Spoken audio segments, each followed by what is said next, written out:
Fly that rifle. That's as much as you people have been given, but I emphatically deny these charges.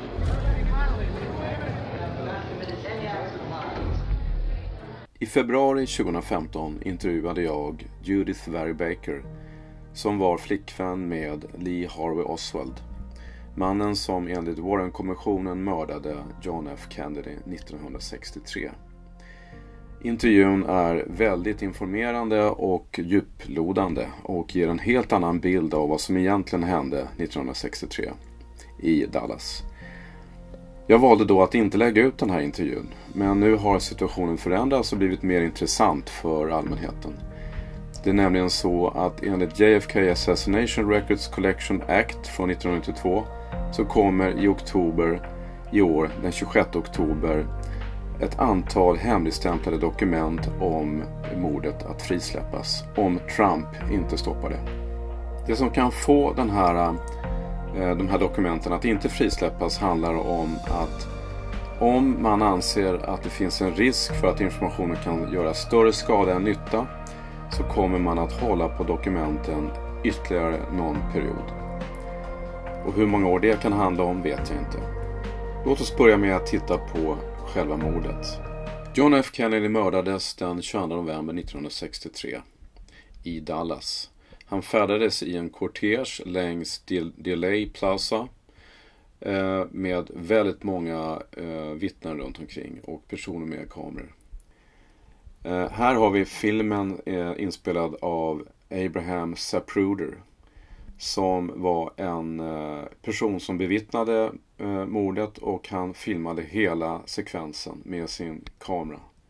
Han färdades ner längs gatan och just när han passerar en skylt som man kan se här i filmen så träffade första skottet bakifrån i bröstryggen. Och enligt obduktionsfoton så gick kulan igenom halsen och ut och fortsatte sen och träffade John Connolly som var Texas guvernör. Han skadades också. Nästa skott kommer enligt seriösa utredare framifrån och träffar John F. Kennedy i huvudet.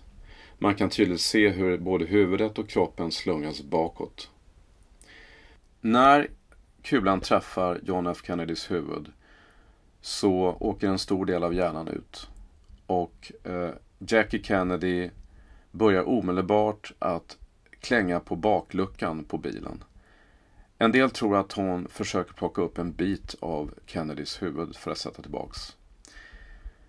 Sen fortsätter kortegen och till ett närbeläget sjukhus, och John F. Kennedy förklaras död ungefär 30 minuter senare.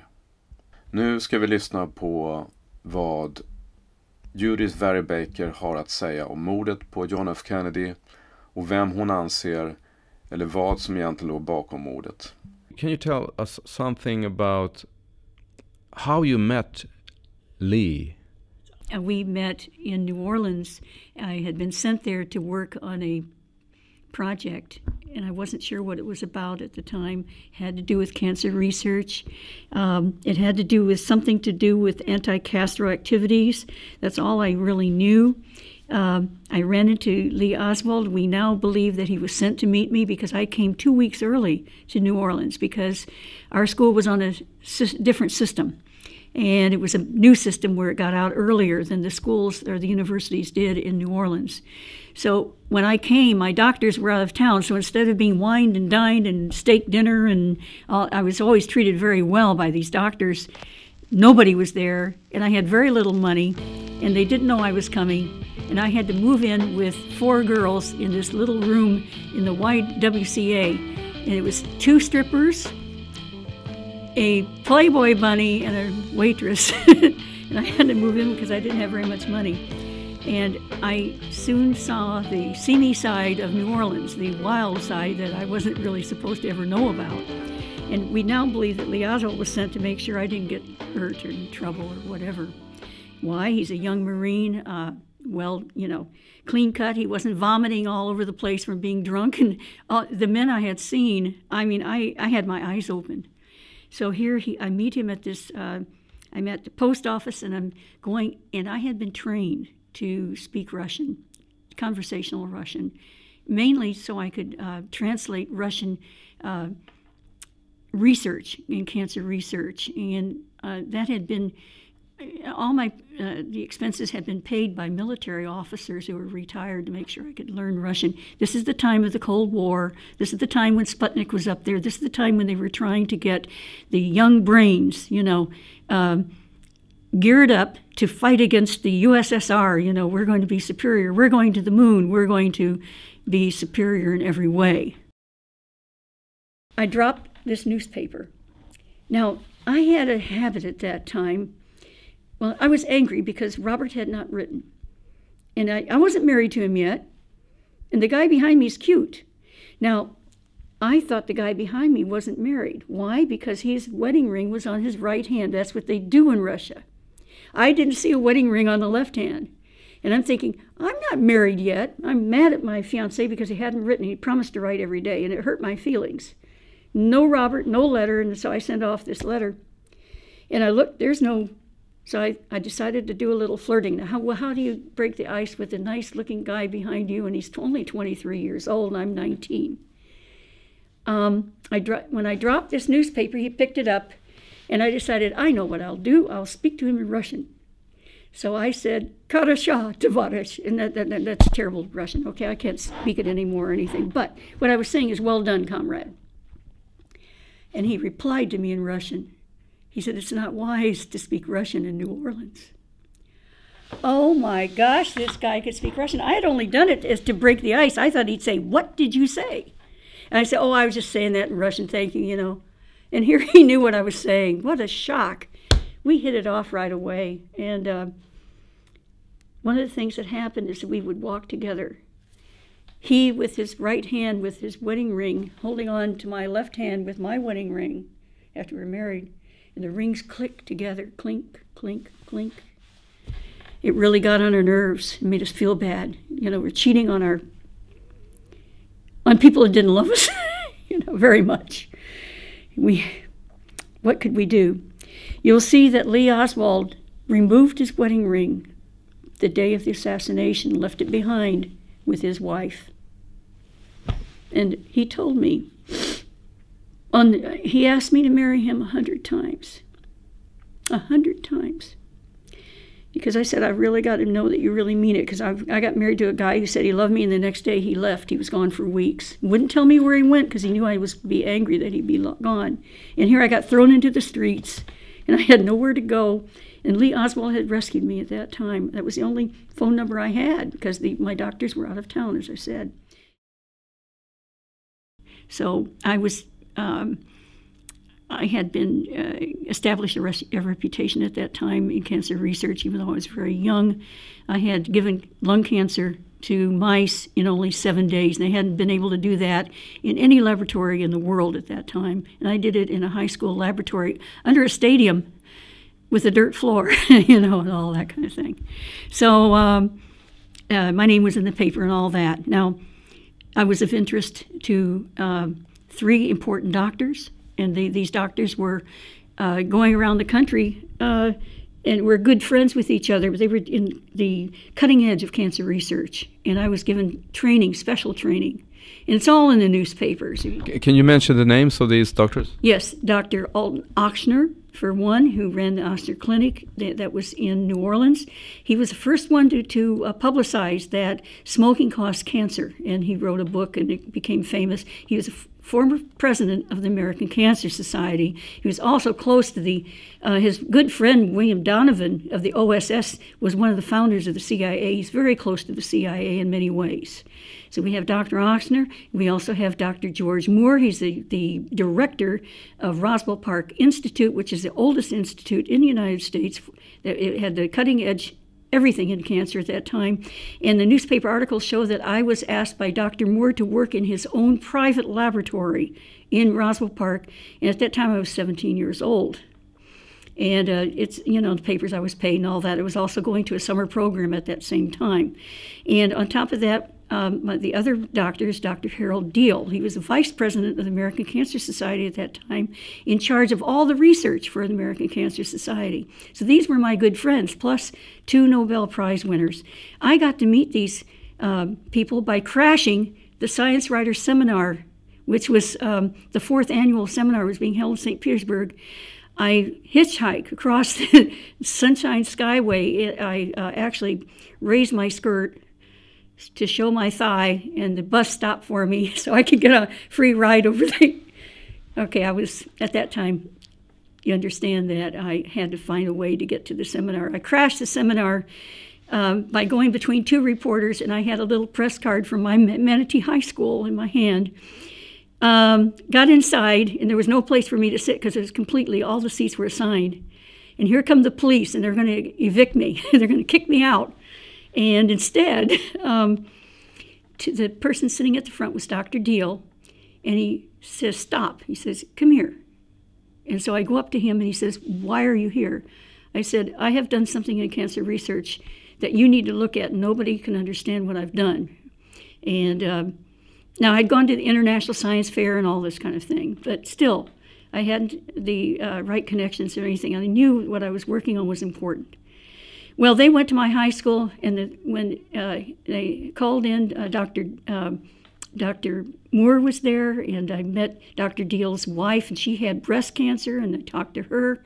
And then the next thing I know, I'm meeting Sir Robert Robinson, Nobel Prize winner in chemistry, and then Dr. Harold Urey, University of Chicago, also a Nobel Prize winner in chemistry. And they inspected my work, and they were blown away. They closed down my lab immediately. They said it was too dangerous. Obviously, I'd been working with an important cancer virus, and people didn't even know that cancer could be caused at that time by viruses. To make matters short, I was sent to Roswell Park. I learned how to handle these dangerous viruses, including the SV40 monkey virus. And I worked with Dr. James T. Grace, who was the #1 person in the country at that time working with contagious or dangerous cancers. You're not going to hear people talk about that cancers can be contagious.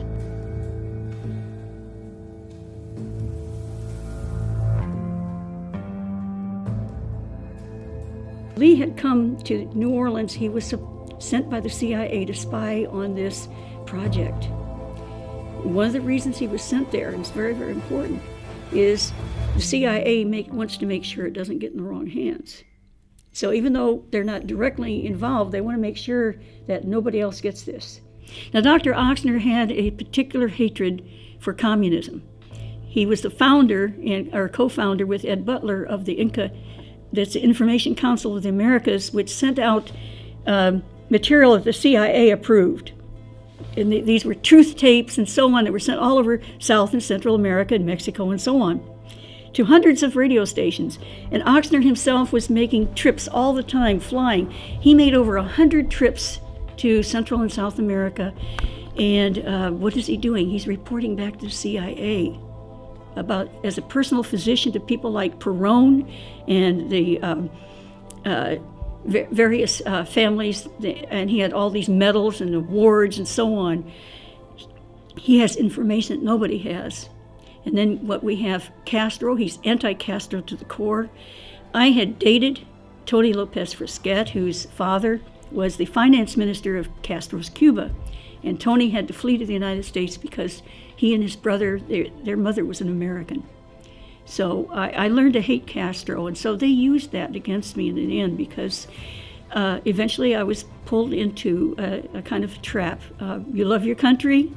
We need to kill Castro. Castro, 6 months earlier, 6 months before I arrived in New Orleans, we had the Cuban Missile Crisis, where Castro, they had aimed nuclear warheads at the United States. We came within a whisker of having a nuclear holocaust. People do not realize the importance of John F. Kennedy. Say, you wouldn't be here today, I wouldn't be here today, if Curtis LeMay and the others had got their way and they had bombed Havana, which is what they wanted to do. And one of the reasons Kennedy is dead and was murdered is because he refused to start World War III. People need to know that. Right now we have a character assassination going on. Make Kennedy look as bad as you possibly can so that nobody will care if we killed him. Lee Oswald was in the CIA. He was a returned spy. You have to understand that this man, after living almost 3 years in the Soviet Union, returns to the United States. They don't arrest him. This man actually had gone into the U.S. Embassy in Moscow, and he states out loud, I'm going to give up my citizenship. I want to renounce my American citizenship. And he never signs any papers. But all those bugs, they can hear, the Soviets can hear him saying these things. And he says, I'm going to give the Soviets all the information I have. And what information did Lee Oswald have? It was pretty significant. He had worked with as a radar operator handling the secret U-2. That was the spy plane. In fact, that spy plane only recently went out of commission. That's how important that spy plane was all these years. And at that time, nobody knew how high it could go or anything. Lee Oswald had all that information. And we have Nelson Delgado, who was his superior, saying Lee Oswald had crypto clearance, super top, above top secret. Crypto clearance to work with the U-2. He knew how high it could fly. He knew how fast. He knew all the codes as to how much fuel they had left, everything. So he was a CIA operative and a Marine. You said he was a Marine. He joined the Marines when he was only 17, as soon as he was legally able to. He tried to join when he was 16. So much for hating the United States. Yeah. This is a young man who wanted to, his hero was Herbert Philbrick of the FBI, and you'll find out that Herbert Philbrick was famous for a book called I Led 3 Lives, where he pretended to be a communist, and he's actually getting information back to the FBI about communist cells there in New York. Lee was in New York when he saw this on TV, the series, and he was only 13, and it really impressed him. From then on, he wanted to be a spy. So when he's 16 and he tries to join the Marines, he's too young, and they wouldn't let him. He tried with a fake birth certificate, no less. I mean, this is how much he loved this country. Yeah, interrupt there. You have showed me a picture of Lee having a ring on his finger, a Marine, was it a Marine ring on his finger? Ring. And it's a known picture where he has cuffs too. Can you tell us about this picture? It's so sad because Lee was framed from day one. Hindsight is so perfect. He knew in the end that he was being framed, but because they had lured him into this group, he was passing information. It was saving Kennedy's life. What's the name of this group? Well, all I know is it was an abort team. Now, Jim Mars had actually interviewed Tosh Plumley, who was a member of this abort team, and in 1999, nobody knew about this abort team. Plumley had only told Jim Mars. Now, Jim Mars has written the afterword in my book, Me and Lee. And he's known me all these years. Now, for people who don't know who Jim Mars is, read some of his books. They will be eye-openers for you. Yeah, he's a famous American journalist. Yes, he's famous. And he's been a wonderful friend. Anyway, here's Lee Oswald. And what Lee is wearing a Marine ring. And that Marine ring, when they arrest him, he's wearing this ring. And he also has an ID bracelet that has his name on it, Lee. Just that. Now, Lee, we know when I told people in 1999 that Lee had really moved to try and save Kennedy's life, it was very hard for people to believe. They said, oh, sure, we can understand that he may have been framed, but come on. He wouldn't have known. I mean, he's a patsy. He was a hero. He stood his ground. He did everything he could, even to save Kennedy in Dallas. And it's hard for people to realize we don't know what he did in the Texas School Book Depository, but one thing we do know, the power was turned off. During the time of the assassination, suddenly the power was turned off. That's very important because those people couldn't escape by using the elevators to go up. You're talking about the power in the Texas School Book Depository, where at least one of the shooters was positioned, and they blamed Lee Oswald there. Now, Lee Oswald, we know, was on the second floor. We have witnesses going down the stairs. Their names are Victoria Adams and Sandra Stiles. They were going down the stairs at the time that Lee Oswald had to go down the stairs in order to be in this room where he was seen only 90 seconds after the assassination. Now, he didn't pass them on the stairs. In other words, he was never on the 6th floor at all. And this is extremely important. It's been hidden from the American people. Why did he end up in the building in the first place? Okay, well, that's another story. It's a long story, but Very short one. I'll try and shorten it. Lee, in the end, we were developing this biological weapon, and he had to go and deliver it in Mexico City. It was supposed to be handed off to a medical contact there who would take it into Cuba. When that contact did not show, he made efforts to get into Cuba himself. This was very dangerous for him. It didn't work. There's a chance it would have. He had enough money, bribery money on him, that it might have worked, but it didn't. Besides which, it's very complicated, but basically what we're talking about is Lee Oswald did make attempts to get into Cuba with this material. You find out that suddenly he quits, and even though his visa wasn't finished yet, he could have stayed like another week. He leaves, and you wonder, well, why did he? Because the biological weapon had a short shelf life. If he couldn't get it in, it was hopeless. So after a certain period of time, it wasn't worth it. He goes back to Dallas. You never hear him speaking about going to Cuba again. And what was the intention bringing the biological weapon to Cuba? Well, here's the thing. I remember I said that I had worked on giving lung cancer to mice in 7 days, faster than anybody. I had learned at Roswell Park to work with a precursor of something called the RMPI 1640 formula. I was one of the few people in the world that knew how to grow cancer faster than anybody else, and using this particular formula. Excuse me, which today is still being used to grow cancer. That's how good the formula is 50 years later. And how is it used today, you mean? Well, they're still using it to grow cancer. Why? Well, because you can't grow cancer cells very well in ordinary formulas that can usually, they'll die. Okay, we're talking about laboratory research. We're not talking about using it as a weapon. Well, just a minute, though. When you're trying to develop the weapon, you have to have the cancer cells, and they have to go through certain cultivations. And I knew how to do that faster than anybody. And they brought me in, and they were at the last stages. But there were things that they hadn't looked at. I was like a new, fresh face because I hadn't been trained like the rest of them to think in a certain way. I was thinking out of the box. After all, I had done something that they hadn't been able to do 2 years earlier. Now I had a lot more training. And it turned out that what they wanted me to do was to figure out how to make it more deadly. They had been working since March 23rd, 1962 on this particular part of the project. They were using a linear particle accelerator to produce radiation, to make lots of mutations. They were using thousands of mice. We were transitioning to marmosets and then monkeys and so on. The next step was to use it on prisoners. The project they're working on is to kill Fidel Castro. Castro was smoking cigars. They were already publicized for a whole year that smoking could cause cancer. And they did this because they want to kill Castro they've got a virulent cancer. But they had a problem, like Oxner explained to me. So I understood that he was in the program. He never said, I am in this program and I'm behind this. What he did say is, you realize that how much of this material, this is a very powerful cancer, but we have to inject so many milliliters of this into a mouse in order to kill the mouse with cancer, because the mouse's system is sifting all this out to protect the mouse.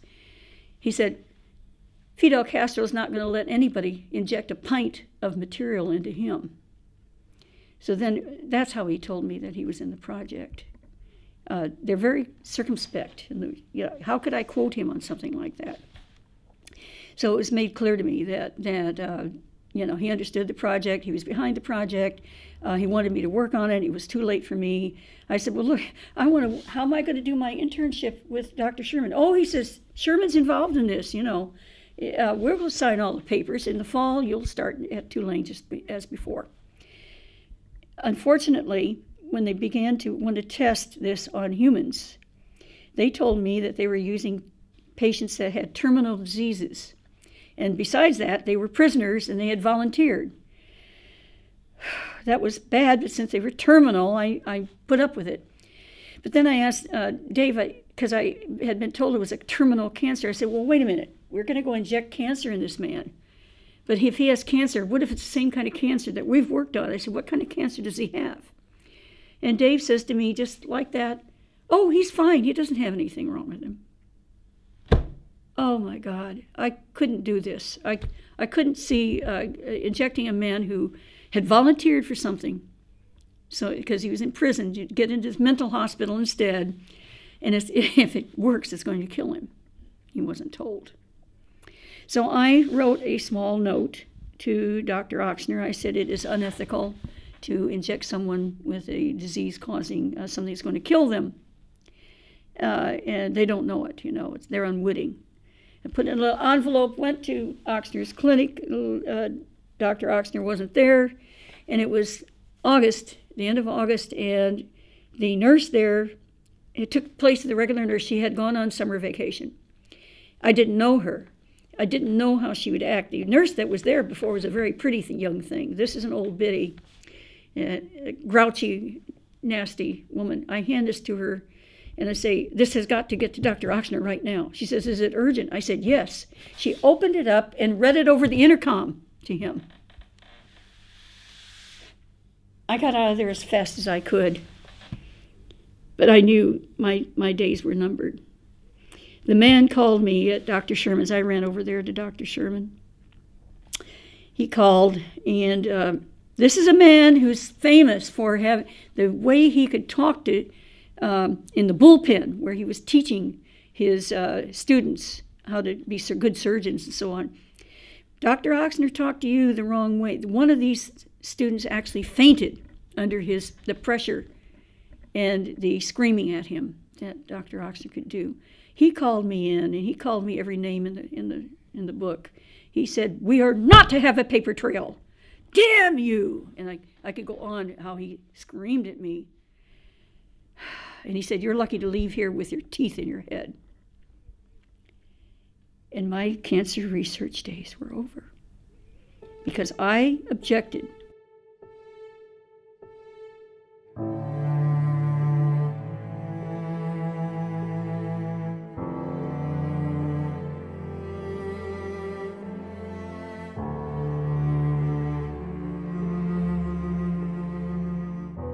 Well, Ochsner was being supported by the CIA, and the CIA wanted to kill Castro. But on top of that, in New Orleans, we also have the mob, the mafia. The mafia wants Castro dead, too. So here's the thing about Lee. Lee's family was not only military, and Lee was not only had been trained by the ONI, the Office of Naval Intelligence. He'd gone into Russia. He had all those connections. He made connections with Cubans even in Russia. Yeah, that is in Minsk, in Belarus, when he was sent there. And he comes back to the United States, even though he said he was going to renounce his citizenship and he was going to give all this information up. Imagine, the U-2, all the Delgado tells us in the Warren Commission, he says we had to change all the codes and all the signals because Oswald told them, or could have told them, how to shoot down the U-2. 6 months after Lee Oswald is in the USSR, the U-2 is shot down. And we have a record that Lee Oswald is taken to Moscow, and he talks to Gary Powers, the pilot that was shot down. People don't know these things. Yet when Lee Oswald decides it's time to return to the United States, he comes back. He's not arrested. This is the height of the Cold War. Look what's happened to Edward Snowden, people like that, just for giving information. He gave out information that made the codes had to be changed and everything. They don't arrest him. Nothing. He's one of ours. Why would he give out that information? General Eisenhower had become president at that time, and he had had some strokes. It affected the way he was speaking. They were supposed to have a summit. They didn't want to have the summit because it would have shown the weakness of Eisenhower to Khrushchev. So what did they do? They provoked the USSR by flying a U-2 on May Day, which is it's like putting a Russian spy plane over the United States on the 4th of July. It's just, you just don't do those things. And of course it was shot down. It was shot down on purpose. Eisenhower himself said, don't send any U-2 over there. We don't want things messed up. Well, they canceled, as you can imagine, they canceled the summit. This is exactly what the CIA wanted. They did not want to have a summit with the Soviet Union. So that was what Lee was basically involved in. He returns. He is not arrested or anything like that. He is, as I say, one of ours. But Lee said he had a problem. He had a very paranoid handler at that time. His name is James Jesus Angleton. Lee said his problem was with Jesus, and because he didn't come back in a coffin. Because he didn't come back in a coffin, even though Lee had been trained to resist interrogations, to resist brainwashing, because they were very, very aware of what it was like during Korean War. So Lee, this talk you may have heard from some researchers, well, maybe Lee Oswald was a Manchurian candidate. This is not true. This is why he was able to keep such calm. Imagine what he went through when he was arrested. Look at how he acted. This is a man who had control of himself and was aware of his situation. He's not seeking... The Warren Commission said that he was seeking a historic prominence. Then why did he say he didn't do it? And why did he say he was a patsy? And they say, well, why didn't he say he was CIA? You have to understand that when Lee Oswald was in the USSR, he had CIA contacts. If he had said he was CIA, they would have murdered them. They would have executed them. Anybody who was a friend of his would have been dead. And that included his wife's family. And in fact, anything like that, first of all, they would say, of course, the CIA would deny. And the FBI would deny, and so on. They would deny. So there's no way that Lee could have defended himself. The other excuse I've heard is that why, if he knew all this, why didn't he run out and try to stop the motorcade? You know, Kennedy, watch out, they're going to shoot you. What? Because he was with an abort team they had their own, I don't know what all the rules were, what they were doing, but they were working together. He couldn't do that by himself. When I first spoke out about the abort team, nobody knew it existed, except for Jim Mars and Tosh Plumley, who finally spoke out. And last year, 2014, Tosh Plumley stood at the grave of Lee Oswald and gave it a military salute. Because he knows what Lee Oswald really was, and so do I. It's been a long, hard battle. But tell me, the abort team, why was it there in the building? Well, it wasn't in the building. First of all, Lee wasn't sure, none of them were, where exactly the hit would be. It could have been anywhere in the city. It could have been, but Dealey Plaza seemed the most obvious. But there was also, it could have happened at Love Field. When Kennedy's getting off the plane, there were thousands of people there. So what's the purpose with the abort team? Because the listeners may not know exactly what is an abort team. All right. Well, the abort team doesn't go and shoot other shooters. You can't do that because, first of all, you don't know whether some of them might be spies who would never shoot anyway. And but the idea is that if you're standing there, there's a witness. So their idea was to go and find any of the shooters they could, and to be close enough to them they didn't dare fire because there'd be a witness, and they'd have to kill them. So there was information that there might be an assassination attempt. You have to understand that we have Joseph Miltier over in Miami. He's saying that they're going to go and kill Kennedy with a high-powered rifle from a tall window, a tall building. You have the fiasco in Chicago. Now, when I spoke out and said that Lee told me he believed he saved Kennedy's life a few weeks earlier, and I talked to him only 37.5 hours before the assassination on a secure telephone line that was run by the mafia. And I've explained other places, and I've provided evidence that these lines existed. And in fact, in my book, David Ferry, Mafia Pilot, I go into more details on that because it was David who set this up for us. David worked with the mafia, and just like Lee was in a special position. I need to explain that. Lee's family was not only military, but his mother's sister was married to the mob. She was married to Charles Moret, and that was Uncle Dutz. And Dutz Moret was a former prize fighter. He slugged out. Well, he worked with Carlos Marcello on the docks and straightened things out there, and Marcello owed him. As he got older, Marcello put him in a position of bookmaker, a nice cushy position and all that. Lee Oswald's mother dated Sam Termini, who was the Godfather's own chauffeur. So Lee, you have a situation where the CIA and the mafia are working together, and they even finally admitted that a few years ago. They had Johnny Roselli and others that were working with the CIA to try to kill Castro. Lee Oswald is the perfect go-between because he's not only CIA, he's also mafia. So you have to understand that he had a foot in both houses. So that made him very useful to both of them.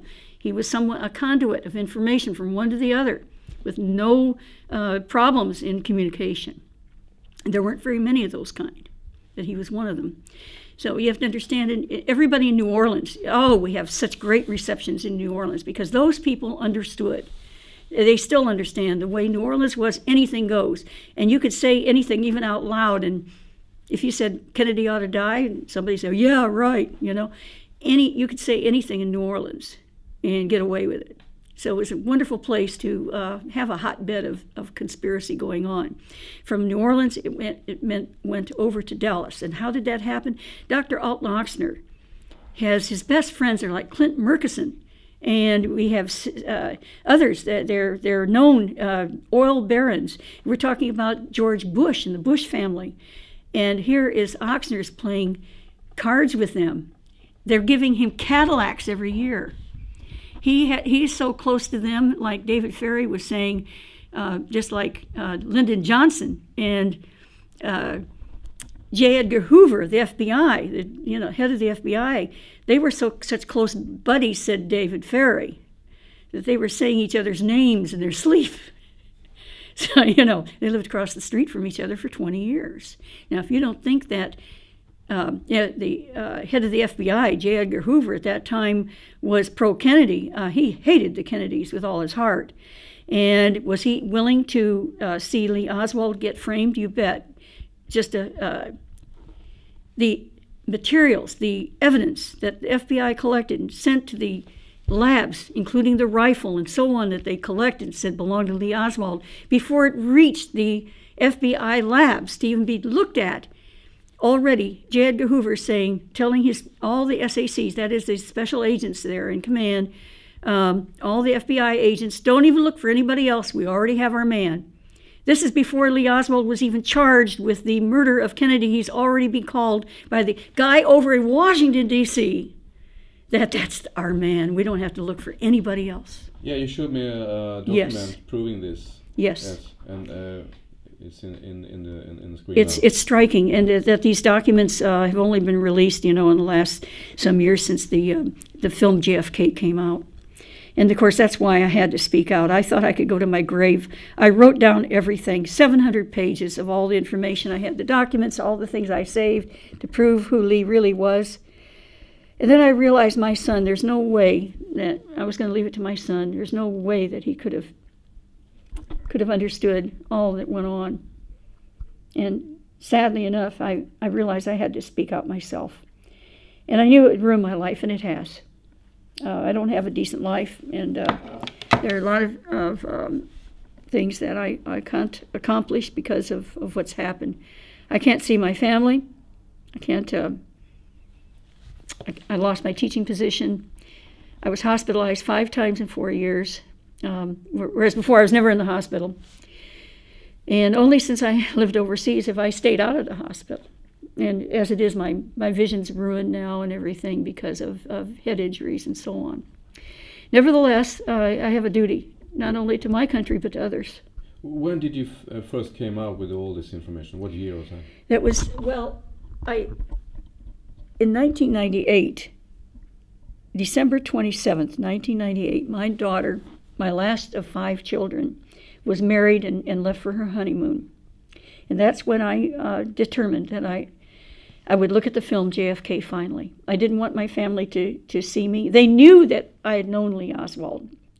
Since 1980, they knew it. Everybody knew it because at that time, a green glass that Lee had given me, it was up in a cupboard. We had a big party going on because of the USSR and the American hockey teams were fighting against each other, and the U.S. won. And we were celebrating, had a big party, and all the glasses were used, and my son, an 8-year-old, climbed up, and he's going to grab this green glass, and he'll have a glass to drink out of. And I called across the room, "Don't! Lee Harvey Oswald gave me that glass."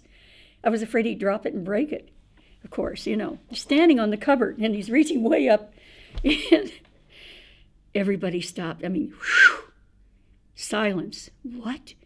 You knew Lee Harvey Oswald?" I said, "Yes, we were friends. We worked together in the same coffee company, and we rode the streetcars of New Orleans together. We were friends." Ew, oh my gosh, it was obvious that nobody wanted to hear any more about that. What a horrible man. What a thing they did to Lee Oswald. What a thing they did to him. A man who loved his children so much that he would give his life in a minute for them. A man who, at one point, because we fell in love, and he came to me and he said, I can't do it.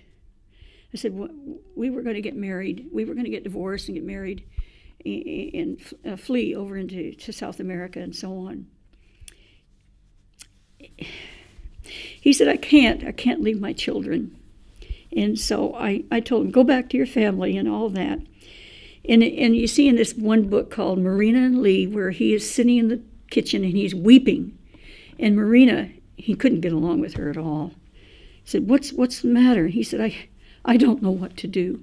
It's right there in the book. I don't know what to do. He said, I want to go back with you to Russia. He said, I can't, I just want to be with you and my baby, you know. But a few days later, he comes back, and all of a sudden, Marina says in the book, Marina and Lee, and this is the authorized biography by the CIA and everything, says, soon enough, he changed his mind, and he's going to send her back to Russia all by herself, and so on. Yeah, we loved each other so much. We were both in the same situation. So when I met Lee Oswald in that post office, it's very interesting how I got on the secret side of things.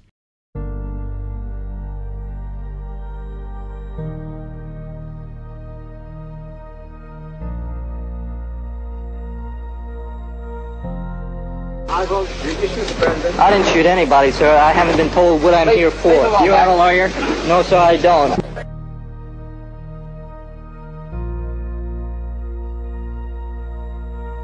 You find that rifle, just as fast as you people have been given, but I emphatically deny these charges.